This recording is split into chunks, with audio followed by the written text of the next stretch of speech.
சினிமானோன்னு எனக்கு ஞாபகம் வருது. நம்ம தல அஜித்துடைய படம் வாலி. ஆமா. வாலி படத்துல நல்ல நாட்டியா ஒரு சீன் நடிச்சிருப்பீங்க.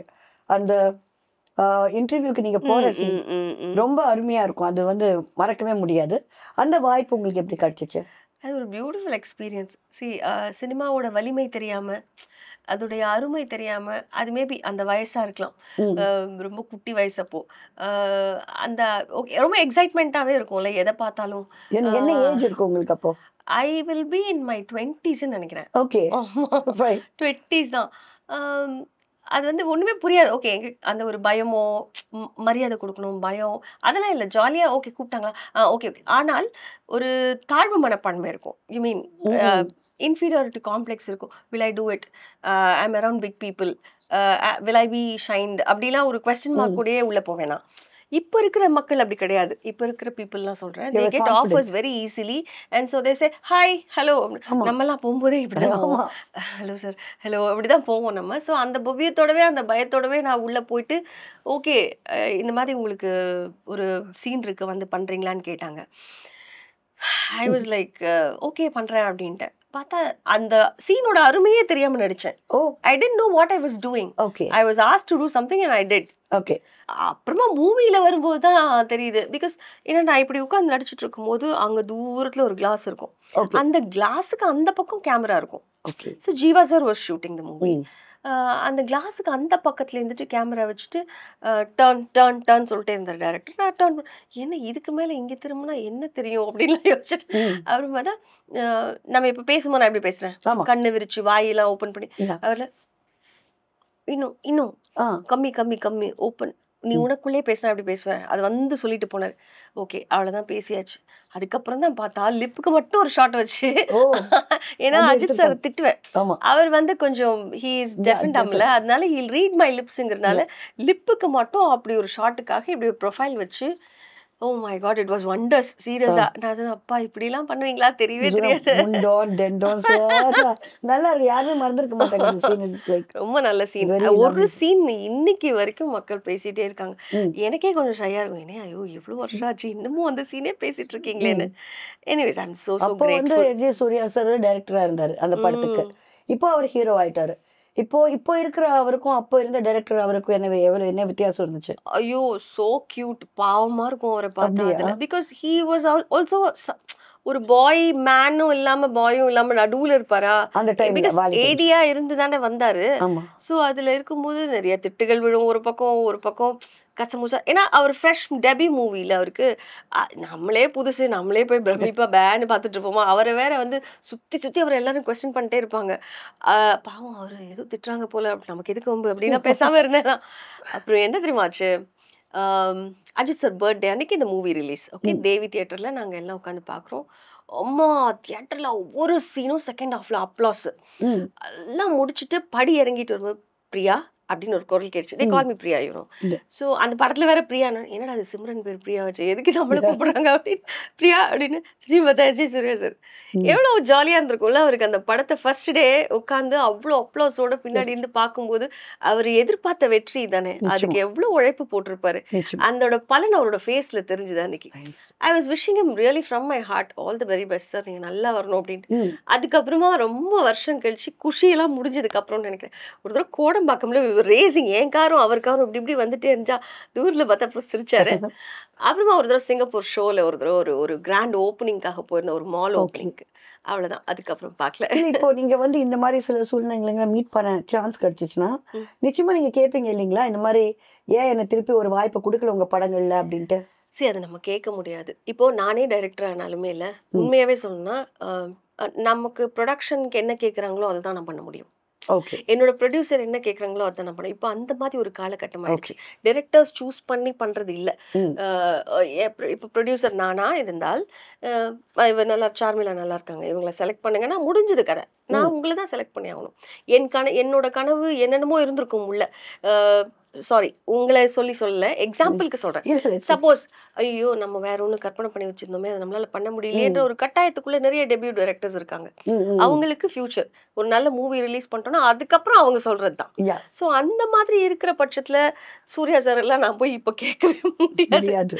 பிகாஸ் அவர் எங்கேயும் போயிட்டாரு. and he is good in his choices. Okay. And he's given success also. Yeah. I'm wishing him for my heart. அவ்வளவுதான். மத்தபடி அவர் நல்லா இருக்கணும்னு பட் ஆசைப்படுறேன். உங்களுக்கு என்னைக்காவது தோணிருக்கேன் இந்த கேஸ்டிங் கவுச்னு இப்போ ஒன்று வந்துருச்சு, கேஸ்டிங் டிரெக்டர்ஸ்னு தனியா. இப்போ டிரெக்டர்ஸ்க்கும் வேல்யூ இல்லை, ப்ரொடியூசர்ஸ்க்கும் வேல்யூ இல்லை. கேஸ்டிங் டிரெக்டர் சொல்றது தான் மெஜாரிட்டி புக் பண்றாங்க. அதனால ஒருவேளை நல்ல ஆர்டிஸ்ட் நம்ம மாதிரி ஆர்டிஸ்ட்லாம் ரொம்ப பண்ணாம இருக்க காரணம் அதா இருக்கலாமா? நிச்சயமா இருக்கலாம். அதுவும் ஒரு ஏன்னா நம்மள அவங்க கிட்ட போகவே விடுறது இல்லையே. முன்னாடியெல்லாம் நம்ம straight away we will see the directors, கம்பெனிக்கு போவோம். இப்போ ஃபர்ஸ்ட் நம்ம கிட்ட காஸ்டிங் க்ரூ தான் நம்ம கிட்ட பேசுறாங்க. அண்ட் அதுக்கு அவங்க ஒரு 10 சாய்ஸஸ் வச்சுக்கிறாங்க. ஸோ நம்மள கூப்பிடும்போது நம்மளை கூப்பிட்டுட்டாங்கன்ற ஒரு ஹோப்ல இருக்கும்போது அவங்க ஒன் ஆஃப் த ஆப்ஷனா தான் நம்மள வச்சிருக்காங்க. அதுக்கப்புறமா அங்க அது எது ஃபைனல் ஆகி போகுதுங்கிறது நமக்கு தெரியாது. So it's all about luck. Okay. இப்போ நீங்க வந்து ஒரு லவ்லி கிளாசிக்கல் டான்சர். கிளாசிக்கல் டான்சர்லாம் இல்ல. அன்னைக்கு பண்ணீங்க பரதநாட்டியம், அழகா ஆடினீங்களே. அது வந்து சொல்லி கொடுத்தா பண்ண அவ்வளவுதான். பட் ஒரு பரதநாட்டியம்ன்றதை நீங்க வந்து முறைப்படி கத்துக்கிட்டா தான் வருவாங்க. பட் நீங்க பரதநாட்டியம் ரொம்ப அழகா ஆடுவீங்க. எப்படி? அதுதான் கடவுளுக்கு நன்றி சொல்லணும். அண்ட் இந்த தருணத்துல நான் வந்து நாங்க வந்து ஜோடின்னு ஒரு டான்ஸ் காம்படிஷன் ஒன்று பண்ணோம் விஜய் டிவில. ஆமா, ஜோடி நம்பர் 1. அது சீசன் 7 நாங்க பண்ணோம். அண்ட் அதுக்கு முன்னாடி பாய்ஸ் vs கேர்ள்ஸ்னு ஒரு டீமா ஒன்று பண்ணோம். இந்த சைடு சிவகார்த்திகேயன், தேவ் எல்லாம் ஒரு பெரிய டீம், இந்த பக்கம் ஒரு பெரிய டீம் இருந்தாங்க. இதுல வந்து பிருந்தாதாஸ் இருந்தாங்க. அவங்க ஒரு பெரிய very professionally learnt classical dancer. And Priyadarshini டிடியோட சிஸ்டர், அவங்களும் கிளாசிக்கல் டான்சர். ஸோ எங்களுக்குன்னு தீம்ஸ் வரும்போதெல்லாம் கிளாசிக்கல்லாம் பண்ணணும்னும் போது அவங்களோட சேர்ந்து கற்றுக்கிட்டது தான். அப்படி கற்றுக்கிட்டது தானே தவிர ப்ராப்பராக இப்போ நீங்கள் என்ன ஓனா ஆட சொன்னீங்கன்னா எனக்கு ஒரு 4 ஸ்டெப்பு பேசிக்காக போட தெரியும். பட் சொல்லி கொடுத்தா ஆடிடுவேன். அப்படிதான் நம்ம பண்ண ப்ராஜெக்டில் வந்து பரமேஷ் சொல்லி கொடுத்தாரு. அதில் ஆடினது வேற ஒன்றும் இல்லை. ஓகே. ஃபர்ஸ்ட் உங்க ஷூட்டிங் ஒரு சன்ஃப்ளவர் தோட்டத்துல நடந்துச்சுன்னு கேள்விப்பட்டேன். ஓ மை காட், அத பத்தி கொஞ்சம் சொல்லுங்க. எப்படி தெரியும் உங்களுக்கு இது? இல்ல, I heard certain things about you. அத பத்தி கேக்குறேன். So nice. But that was a short film இல்லீங்களா? அப்போ வந்துட்டு பெண் சிசுவதைக்காக ஒரு டாக்குமெண்ட்ரி பண்றதா இருந்தாங்க. அப்போ இந்த எய்ட்ஸ் கண்ட்ரோலுக்காக ஒரு சீஃப் டாக்டர் ஒருத்தவங்க, டாக்டர் உஷான்னு சொல்லிட்டு, she likes me a lot. நான் அப்போ வந்து கேட்ரிங்காக நான் சிந்தூரி ஹோட்டல்ஸில் வந்து ஜாயின் பண்ணியிருக்கேன். ஐ வாஸ் வெரி குட்டி. அப்போ தான் ஸ்கூல் முடிச்சுட்டு கரஸில் படிச்சுட்டே நான் வந்து அதுக்குள்ளே போயிருக்கேன். அப்போ தான் அந்த டாக்டர் வந்து என்னை கேக் ஷாப்பில் போட்டாங்க குட்டியாக இருக்கிறதுனால. And she is not a very ப்ரொஃபஷனலுங்கிறனால கேக் ஷாப்பில் ஒர்க் பண்ண வைப்பாங்க. ஸ்டார் ஹோட்டல்ஸில் கேக் ஷாப் எப்படி இருக்கும், you will have to do all the respects and honours எல்லாமே இருக்கும். பட் அது வந்து கொஞ்சம் கிளாஸாக இருக்கும், அவ்வளோதான். அப்போ வந்து அவங்க டெய்லி வந்து ப்ரௌனீஸ் வாங்கிட்டு போவாங்க. ஏ லிட்டில் பர்ட் அப்படின்னு கூப்பிடுவாங்க என்ன. Like she like me a lot. திடீர்னு ஒரு நாள் வந்துட்டு டாக்குமெண்ட்ரி பண்ணுறியா அப்படின்னு சொல்லிட்டு, டாக்குமெண்ட்ரியா வாட் ஷுட் ஐ ரைட் அப்படின்னு கேட்டேன். நமக்கு என்ன தெரியும், டாக்குமெண்ட்ரினா எழுதுறதானே. No dumb, it is you have to act. ஆக்டா அப்படின்னு, ஆக்டிங்கா அதெல்லாம் நமக்கு தெரியாது, அதெல்லாம் நீ ஒன்றும் பண்ண வேண்டாம் நான் பார்த்துக்கிறேன் அப்படின்னு. பெரிய விதமாக வந்து நலம் தானா அப்படிங்கிற ஒரு இயக்கம் இருக்குது. அவங்க வந்து வந்தாங்க, வந்து என்னை பார்த்து இந்த மாதிரி பண்ணணும் பெண் சிசுவதை. ஒரு மைனர் கேர்ளுக்கு பெண் குழந்தை பிறந்துருது, அது கள்ளிப்பால் கொடுத்து கொன்னுடுறாங்க. இது வந்து நடக்குது உசிலம்பட்டியிலலாம் முன்னாடிலாம் நடந்துட்டு இருந்தது. அதை பேன் பண்ணுறதுக்காக தான் இந்த மாதிரி ஒரு விஷயங்கள் அப்போ டாக்குமெண்ட்ரியாக பண்ணி அனுப்பிச்சிட்டு இருந்தாங்க. ஸோ அதில் என்னை பண்ண சொன்னாங்க, அந்த கேர்ளாக பண்ண சொன்னாங்க. நமக்கு ஒன்றும் தெரியாது, ஜாலியாக இருக்கும்னு சொல்லிட்டு. ஆனால் எங்கள் அம்மாலாம் விடவே இல்லை, பெரிய இஷ்யூ ஆச்சு. டாக்டர் வீட்டுக்கு வந்து பேசி, அதான் என்னோட ஃபர்ஸ்ட் அவுட் ஆஃப் மை குக்கு, வெளியில பறக்கிறது. வெளியில ஃபர்ஸ்ட் டூர் கூட அனுப்ப மாட்டாங்க. அவ்வளோ ஜாலியா போய் வெளியில போய் ஷூட் பண்ணி ஒரு 10-15 டேஸ் அவங்களோட இருந்து மதுரையில ஷூட் பண்ணிட்டு வந்தோம். எப்படி இருந்துச்சு ஃபர்ஸ்ட் ஒரு புது பேக்ரவுண்டுக்கு போன போது உங்க ஃபீலிங் எப்படி இருந்துச்சு? நான் சொன்னேன் cuckoo birds, I was just flying. உடிஜான்னு சொல்லுவாருல்ல தில்வாலையில, அந்த மாதிரி I was just flying. seriously everything was happening around me. ஏன்னா அந்த வயசு வேற, அது ஒரு அந்த பருவத்தில் வர்ற வயசு.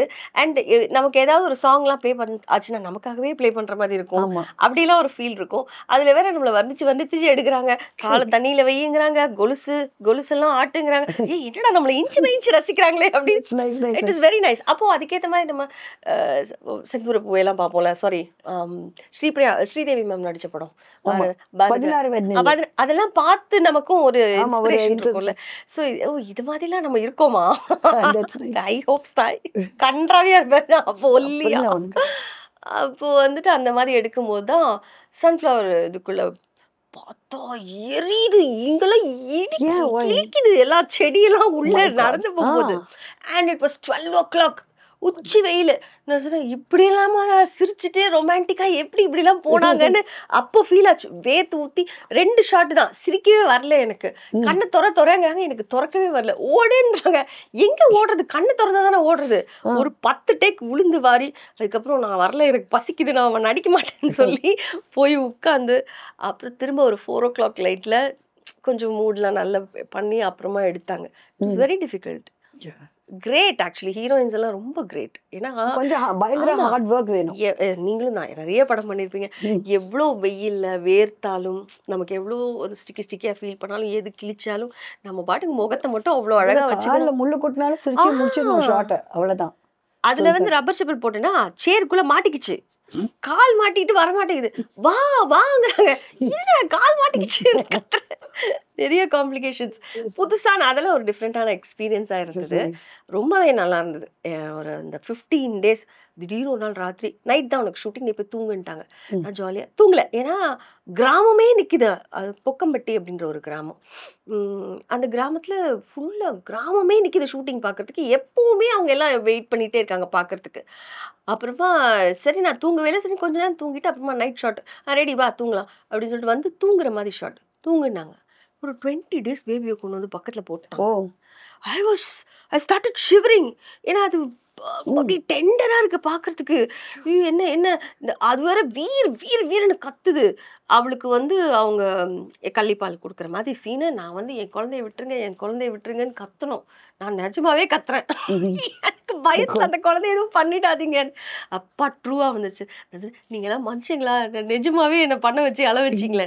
சிச்சி இல்ல, அதெல்லாம் ஒன்றும் பண்ண மாட்டோம்னு சொல்லிட்டு அப்புறமா அந்த பேபி ஃபுல்லா 2 days என்கிட்டயே விளையாட கொடுத்து, so they made me comfortable. அதெல்லாம் இந்த குழந்தைய பத்தி சொன்ன உடனே தான் எனக்கு ஒரு ஞாபகம் வருது. அதாவது உங்க ரியல் லைஃப்ல உங்க மம்மிக்கு நீங்க டெலிவரி பாத்தீங்கன்னு கேள்விப்பட்டேன், உண்மையா? யா, என் சிஸ்டர். அப்படி இல்லை, ஆக்சுவலா என்னன்னா மதுரையில எல்லாம் முக்கால்வாசி வந்து டாக்டர்ஸ் வந்து ஹவுஸ் கம் நர்சிங் ஹோம் வச்சிருப்பாங்க இல்லையா, கீழே வீடு மேலே நர்சிங் ஹோம் இருக்கும். அந்த மாதிரி லீலா நர்சிங் ஹோம்னு மதுரையில், ஐ ஸ்டில் ரிமெம்பர். பரவாயில்ல, மறக்கல. ஸோ மம்மி டெலிவரி இருக்கிறதுலே என் மம்மிக்கு தான் வயிறு ரொம்ப பெருசாக இருந்தது. கொஞ்சம் காம்ப்ளிகேட்டட்ன்ற மாதிரிலாம் ஏதோ பேசிக்கிறாங்க போல, எனக்கு தெரியல. அப்புறம் டெலிவரி ஆயிட்டு இருக்கும் போதே மம்மி ஃபெயிண்ட் ஆயிட்டாங்க. Oh my God. பேபி வெளியில வரல, ஓகேவா. கரண்ட் இல்லை, அந்த இது வச்சு ஏதோ புஷ் பண்ணி எடுப்பாங்க, அதுக்கு கரண்ட் இல்லை. எல்லாரும் விட்டுட்டு போயிட்டாங்க மம்மிய. மம்மி மயக்கத்துல இருக்காங்க. நம்ம இப்படி படி இறங்கி போகும்போது இந்த வென்டிலேட்டர் இருக்கும்ல, அந்த பழைய காலம் வென்டிலேட்டரை பார்த்தா மம்மி மயக்கம் போட்டு இருக்காங்க. She's all over blood. எனக்கா என்ன தலை சுத்துது, ஐயோ மம்மின்னு கத்துறேன். அப்புறமா டாக்டர் உள்ள போகும்போது கதவை திறந்து விட்டாங்க. கூடவே வந்துட்டு போயிட்டு மம்மின்னு நீ போங்கிறாங்க. அவங்களுக்கும் டைம் இல்லை. ஆல்மோஸ்ட் என் தங்க வெளியில வரும்போது நான் நிக்கிறேன். So it was almost like I seen the delivery மாதிரி. She was the tallest baby and she was the heaviest baby. அப்போ பட் உங்களுக்கு பயமா இல்லையா? எனக்கு எங்க அம்மா வேணும், எங்க அம்மாக்கு எதுவும் ஆயிடக்கூடாதுன்னு தான். குழந்தை பர்த் பாக்குறது வந்து மெச்சூர் பீப்புள் கூட முடியாது. Yeah, that's what I told. No, அந்த blood அதுக்கப்புறமா எனக்கு ஃபோபியா ஆயிடுச்சு. அதுக்கப்புறம் எங்க blood பார்த்தாலும் மயக்கமா வரும், கிரிகிரி சுத்தும், அந்த ஞாபகம் வந்துடும். It was not typically I saw the delivery. They மறைச்சிட்டாங்க, but I was there around. இங்கேயும் அங்கேயும் நானும் பதச்சிட்டே இருந்தேன். தம்பிக்கும் நான் தான். அதுவும் என்னன்னா ஒரு ஹாஸ்பிட்டல்ல ட்ரீட்மெண்ட், ஆந்திரா ஹாஸ்பிட்டலில் இருந்தாங்க மம்மி தம்பிக்கு. அப்போ வந்துட்டு அவங்களுக்கு பெயின் வருது, ஆனால் அவங்க பார்க்கல, அட்டென்ட் பண்ணல. ஸோ மம்மி செட் வா நம்ம வேறு ஹாஸ்பிட்டல் போகலான்னு சொல்லிட்டு நான் என் சிஸ்டர் படிக்கிற ஸ்கூலுக்கு பின்னாடி நான் போய் ஆட்டோவில் இறங்கி நர்ஸ் வந்து கூட்டிகிட்டு உள்ளே போகிறாங்க. நான் காசு கொடுக்குறேன், உள்ள அம்மான்னு ஒரு சவுண்டு. என் தம்பி தான் என்ன பாடா படுத்திட்டு அம்மானு வேற ஒரு சவுண்டா அப்படின்னாங்க. அதுவுமே ஒரு டிஃப்ரெண்டான எக்ஸ்பீரியன்ஸ் தானே. எனக்கு எங்க அம்மாவை பத்திரமா கூட்டிட்டு போயிட்டேன், எங்க அம்மாவுக்கு ஒன்றும் ஆகக்கூடாது அப்படின்னு தானே. நமக்கு அந்த உள்ள இருக்கிற பேபியோட அருமைலாம் அப்ப தெரியாது. இப்போ ஒரு தாய்மை அந்த ஃபீல்லாம் கிடைக்கும், அதெல்லாம் தெரியும். பட் அப்ப வந்து அம்மாக்கு ஒன்றும் ஆயிடக்கூடாது, பத்திரமா பார்த்தா போறோம் அப்படின்னு சொல்லிட்டு. ஆமா, she was okay. It was a very fast and immediate delivery. தம்பி கஷ்டப்படாம வந்துட்டான். கலைமாமணி விருது உங்களுக்கு கிடைச்சிச்சு இல்லையா? அது எந்த ப்ராஜெக்டுக்காக உங்களுக்கு கிடைச்சது? கலைமாமணி இஸ் லைக் உங்களுக்கு ஆல்மோஸ்ட் டுகெதர் தானே. உங்களுக்கு எல்லாமே நீங்க இது வரைக்கும் ஒர்க் பண்ணதுக்காக கிடைச்ச மாதிரி தான் இருக்கும். எது மையமா அந்த டைம்ல வெளியில வந்தது ஏதாவது ஒன்னு இருக்கு? 2009ல. I was busy then. I was working Thekkathi Ponnu பண்ணிட்டு இருந்தேன் பாரதிராஜ் அது. அப்புறம் நிறைய பண்ணிட்டு இருந்தேன் சார். செல்வி மேடம்து ராடன்து ஒரு ப்ராஜெக்ட் பண்ணிட்டு இருந்தேன். ஸ்மால் ஸ்க்ரீன் ஆர் ஜெனரலி பொதுவாக கலைமாமணிங்கிறது வந்து தே won't give it to you for a special movie or a serial or a character கொடுக்கறதுக்கு வந்து ஸ்டேட் அவார்ட் கொடுப்பாங்க. ஓகே, அது 2 அவார்ட் கிடைச்சிது. அது என்ன கேரக்டர்ஸ்க்கு கிடைச்சிச்சு? சொர்க்கம்ல போலீஸ் ஆஃபீஸராக பண்ணேன், அசிஸ்டன்ட் கமிஷனரா. ஸோ அதுக்கு வந்து பெஸ்ட் கேரக்டரிஸ்டிக் ஆர்டிஸ்ட்னு ஒன்று கிடைச்சிது. இப்போ பெஸ்ட் வில்லிக்கு செல்லமேக்கு கிடைச்சிது. ராடன்ல பண்ணேன் 2010-12 செல்லமேன்னு ஒரு ப்ராஜெக்ட் பண்ணேன். அதுக்கு 2012 ஐ மீன் இப்போ அவார்ட் கிடைச்சிது. எனக்கு கொஞ்சம் டிலே ஆயிடுச்சு. சிஎம் அப்போ ஜெயலலிதா மேம் இருந்தாங்க. அந்த டைம்ல அனௌன்ஸ் பண்ண அவார்ட். அப்புறம் கொஞ்சம் அப்படியே டிலே ஆகி இப்போதான் லாஸ்ட் இயர் தான் கிடைச்சிது. Okay, how was it working with Bharathi Raja sir? அவர் ஒரு லெஜெண்ட் டிரெக்டர். நிறைய பேருக்கு பயம் அவரோட ஒர்க் பண்றதுக்கு. நீங்க எப்படி, how did you work with him? you approached இல்ல அவங்களா உங்களை கூப்பிட்டாங்களா? அவங்களே அப்பதான் இந்த கலைமாமணி கிடைக்கிறதுக்கு ஒரு 3 monthsக்கு முன்னாடி தான் நான் கமிட் ஆகிறேன். I think so. இது ஆகஸ்ட்ல கிடைச்சிது. கொஞ்சம் அந்த டைம்ல தான் எனக்கு இது கிடைச்சிது. I was called. ஏன்னா நான் போலீஸ் நிறைய பண்ணியிருந்தேன் இல்லையா, சொர்க்கம் பண்ணியிருந்தேன். அப்புறம் ஹன்சா விஷன்னு சன் டிவியில் வந்து ஒரு லீடிங் ப்ரொடக்ஷன் அவங்களோட சீரியல்லையும் நான் வந்து போலீஸ் ஆஃபீஸராக பண்ணியிருக்கேன். ஸோ லைக் பார்த்துருப்பாங்க போல, யூனிஃபார்மாக சுற்றுது ஒரு பொண்ணு கூப்பிடுறான் ரோலுக்கு அப்படின்னு. அப்போதான் யாருக்கு தான் ஆசை இருக்காது, ஐயோ பாரதிராஜா சாரா, ஓகே கண்ணை மூடிட்டு என்னன்னா ஒத்துக்கோ அப்படின்னு சொல்லிட்டு ஒத்துக்கிட்டாச்சு. ஃபர்ஸ்ட் டே ஷூட்டிங் காலையில் போயாச்சு. அது கிராமத்தில் இருக்குது. அவங்க பாட்டுக்கு இஷ்டத்துக்கு கேமரா எடுத்துகிட்டு போகிறாங்க. எல்லாரும் வீட்டுக்குள்ளேயும் கிராமங்கள்லாம் அப்படி தான், யாரும் எதுவும் சொல்ல மாட்டாங்க. இந்த வீட்டுக்கு அதுவும் அவருன்னா யாரும் எதுவுமே சொல்ல மாட்டாங்க. ஏன்னா அவரோட ஊர். அவர் பாட்டுக்கு ஒரு கேமரா இங்கே உள்ளே போ, அப்பத்தான் நீங்கள் வாங்க இப்படி போங்க அப்படின்னா அவங்க பாட்டுக்கு போகிறாங்க. இவர் சொல்லி எல்லாரும் நடிக்கிறாங்க கிராமத்தில். பிரமிப்பாக இருந்தது, பார்த்துட்டே இருந்தேன். திடீர்னு வந்து மேம் நீங்கள் யூனிஃபார்ம் போட்டுக்கலாம். ஓகே, யூனிஃபார்ம் போட்டாச்சு. போட்டு எல்லாம் ரெடி ஆயாச்சு, வாங்க ஷாட்டுக்கு போகலான்னா 4:30 ஆகிடுச்சு ஈவினிங். அவங்க வந்து 6 வரைக்கும் தான் ஷூட் பண்ணுவாங்க, 6:30 வரைக்கும் தான் ஷூட் பண்ணுவாங்க. ஸோ என்னை கூட்டிகிட்டு போகிறாங்க. போக போக போக பார்த்தா கிட்டத்தட்ட ஒரு 500-600 பீப்புள் இருக்காங்க. கிராமமே அங்கே தான் இருக்குது. இந்த முட்டு சந்து முச்சந்தின்னு சொல்லுவாங்க இல்லையா, ஒரு கிராமத்துக்கு ஒரு காமனான ஒரு ஏரியா இருக்கும். மடம் இருக்கும் அங்கெல்லாம். ஆனால் மடம் இல்லை, ஒரு மேடை மாதிரி ஒன்று இருக்குது. அங்கே தான் இவங்க கார்ட்ஸ் விளையாடுறது, இந்த போர் அடிச்சா உட்காந்து பேசுறது, அந்த மாதிரி இடம். சுற்றி டீ ஷாப்பு, பஸ்ஸு டேர்ன் பண்ணுற இடம், அப்படி ஒரு ஜங்ஷன் அது. அங்கே வந்து மக்களை குவிச்சு வச்சுட்டாரு. இவங்க தான் செட் பண்ணி வச்சுருக்காரு. அந்த மாதிரி பார்த்தா நான் இறங்கி லட்டியோட போய் எல்லாரையும் விரட்டி அடிச்சுட்டு அந்த மேடை மேலே ஏறி நின்று பேசணும். யாராச்சும் என் பேர் கீதா நாயுடு, நாயுடம்மான்னு தான் கூப்பிடுவாங்க என்ன, கீதா நாயுடு, கொஞ்சம் தெலுங்கு மிக்ஸில். போயிட்டு நீ எல்லாரையும் விரட்டிட்டு டயலாக் பேசணும். டயலாக் பார்த்துட்டியா அப்படின்லாம் கேட்டேன். அதுக்கு முன்னாடி ஒரு விஷயம் நினச்சி சொல்லிடுறேன். யூனிஃபார்ம்லாம் போட்டாச்சு, வாங்க டைரக்டர் கூப்பிட்றாரு உங்களை அப்படின்னு. சரின்னு போனோடனே டைரக்டர் கதவு திறக்கிறாரு, கார் கதவை. வாங்க எப்படி இருக்கீங்க? சார் நல்லா இருக்கேன் சார், நீ எந்திரிக்க போகிறேன், வாங்க பார்த்து வாங்க அப்படின்லாம் சொல்லி கூப்பிட்டு டைரக்டரே நம்மளை கூட்டிகிட்டு போகிறாருன்னு பயங்கர பிரமிப்பு. போனால் அங்கே ஒருத்தர் இப்படி கால் மேலே கால் போட்டு ரெடி வர சொல்லு. என்னடா இந்த பொண்ணு பார்த்தா இது பாரதிராஜத்தோட பிரதர் ஜெயராஜப்பா, நான் அப்பா தான் கூப்பிடுவார். அப்படியே இருந்தாரு. நான் பார்த்ததே இல்லை அவரெல்லாம் லைஃப்ல ஃபர்ஸ்ட் டைம். அப்புறம் தான் நான் சுயநினைக்கவே வந்தேன், அந்த பொண்ணு குட்டியா இருக்கு, ஹீல்ஸ் கொடுங்கடா அப்படின்னா. அப்பதான் ஐயோ உள்ளே சிரிச்சுக்கிட்டேன். அப்புறம் அந்த ஷாட்டுக்கு வந்து சொல்லி கொடுக்குறாரு. ஒரே இங்கிலீஷ் தான் பேசினார் டைரக்டர் சார் என்கிட்ட. அது நம்ம எப்படி யோசிப்போம், தமிழ்ல டயலாக்லாம் சொல்லி கொடுப்பாங்க. பாரதிராஜா சார் வந்து சொல்லி கொடுக்குற ஸ்டைல் எப்படி இருக்கும்? ஜீப் வர சொல்லு அப்படின்னு நான் வந்தேன்னா, நான் ஃப்ரண்ட்ல உட்காந்துருக்கேன், பின்னாடி இன்ஸ்பெக்டர் கான்ஸ்டபிள்ஸ்லாம் உட்காந்துருக்கேன். ஓப்பன் கெட் அவுட் அப்படின்னு இறங்கினேன். Okay you see me, okay சொல்லிட்டு open the door, get down, just walk fast, come see the people, you shout. எவனாச்சும் இங்கிட்டு வந்து ஃபுல்லாக கிராமத்து பக்கம் எல்லாம் பேசணுங்களே. சரி சார் சார், நான் வந்து அப்போ வந்து போலீஸ்லாம் நிறைய பண்ணிட்டேன், எனக்கு அந்த எக்ஸ்பீரியன்ஸ் இருக்குது. போலீஸ் ஆஃபீஸர்ஸ் கோர்ட்டுக்குள்ளே எப்படி நடந்துக்கணும், கோர்ட்டுக்கு வெளியில் எப்படி நடந்துக்கணுன்ற வரைக்கும்லாம் எனக்கு தெரியும். அதெல்லாம் நிறைய என்கிட்ட கன்சல்ட் பண்ணுவாங்க. அந்த அளவுக்கு டீட்டெயில் பண்ணி நம்ம நடிக்கணும். மேதை அவர் சொல்லும் போது நம்ம எதுவுமே okay sir okay sir okay sir சரின்ட்டு நடிச்சிட்டேன். அவருக்கு எப்படின்னா, அவர் சொல்லி கொடுத்து ஒரு 2-3 தடவை தெரியாமல் இருந்து அவருக்கு திரும்ப அவர் சொல்லி கொடுத்து நடிச்சா அவருக்கு ஒரு திருப்தி இருக்கும். நம்ம உடனே பண்ணிட்டோமா, okay he didn't even appreciate. Okay pack up அப்படின்ட்டு போயிட்டாரு. ஓ. அதுக்கப்புறமா கொஞ்ச நாள் ஷூட்டிங் போயிட்டே இருந்ததா, அவரோட 2 யூனிட் நடக்கும். அவரோட யூனிட்ல என்ன நடிக்கவே விட மாட்டாரு. நான் ஒரு கேட்டேன், சார் என்ன சார் உங்க யூனிட்ல என்ன நடிக்கவே வைக்க மாட்டேங்கிறீங்க? நான் ஏதாவது சொல்லி நான் நடிச்சு நீ அதை ஏத்துக்கிட்டு நடிக்கணும். நீ எல்லாத்தையும் நீயே பண்ணிடுற, அப்புறம் நான் எதுக்கு வா சரி பாங்க அப்படி சொல்லிட்டு போயாச்சு. அது உண்மையில பெரிய அப்ளாஸ். அது வந்து கியூட்டா தான் பண்ணுவாரு. அதே மாதிரி என்ன நடக்க விட்டு யூனிஃபார்ம் போட்டா நமக்கு ஒரு கெத்து வரும்ல, பெல்ட் எல்லாம் அப்படி டைட் பண்ணிட்டு அப்படி ஷர்ட் சரி பண்ணிட்டு காலர் சரி எப்பவுமே அப்படிதான் பண்ணுவோம். அது ஆட்டோமேட்டிக்கா அப்படி ஆயிடுது. அப்படி நடப்பனா பின்னாடி அவர் அப்படி நடந்து காமிப்பாராம். யூனிட்ல எல்லாரும் சொல்லுவாங்க, ஒரு டைரக்டர் ஒண்ணு மாதிரி நடந்து காமிச்சார் தெரியுமா அப்படிலாம் சொல்லுவாங்க. அப்படிலாம் கலாட்டா பண்ணுவார். So cute he is. அது ஸ்ட்ரிக்டாலாம் இருப்பாரு. மூஞ்ச பார்த்தா கோவமா இருக்க மாதிரி தான் இருக்கும். திடீர்னு சிரிப்பாரு, கோவத்தோட சிரிக்கிறாரான்ற மாதிரியே இருக்கும்.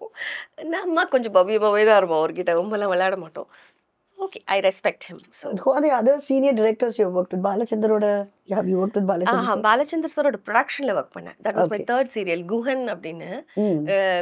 அனிருத்தோட அப்பா ரவி ராகவேந்தர் சார், யுவஸ்ரீ மேம், அவங்க 2 பேரும் எனக்கு அண்ணா அண்ணி. அதுல ஒர்க் பண்ணிருக்கேன். Guhan Sundar K Vijayan sir director. Okay, that was my 3rd project. ஆனா அவரோட இதுல நடிக்க முடியல, பட் அவர் ப்ரொடக்ஷன்ல நடிச்சிருக்கேன். மிஸ் பண்ணேன் ரொம்ப எல்லாரும். ஏன்னா எங்களுக்கு மேல அந்த ஷூட்டிங் நடக்கும்போது கீழே அவரு ஜன்னல் அதெல்லாம் பண்ணும்போது அவர் வந்து டைரக்ட் பண்ணிட்டு இருப்பார். ஷோ இவரோட டைரக்ஷன்ல நம்ம நடிக்கலையே ஃபீலிங்கா இருக்கும். கடைசி வரைக்குமே அது ஒரு ஏக்கமாவே போயிடுச்சு. Even Balu Mahendra had you have not worked with Balu Mahendra also? No, I went for the audition once. Okay. அவருக்கு கொஞ்சம் டஸ்கி ஸ்கின்லாம் பிடிக்கும்னு சொல்லி ஏத்தி விட்டாங்க என்ன. Okay. ஆக்சுவலாக போக தான் சொன்னாங்க, ஒருத்தவங்க சொல்லி தான் நான் போனேன். பட் ஐ வாஸ் கால்ட், ஃபோட்டோலாம் எடுத்தாங்க. But then I was not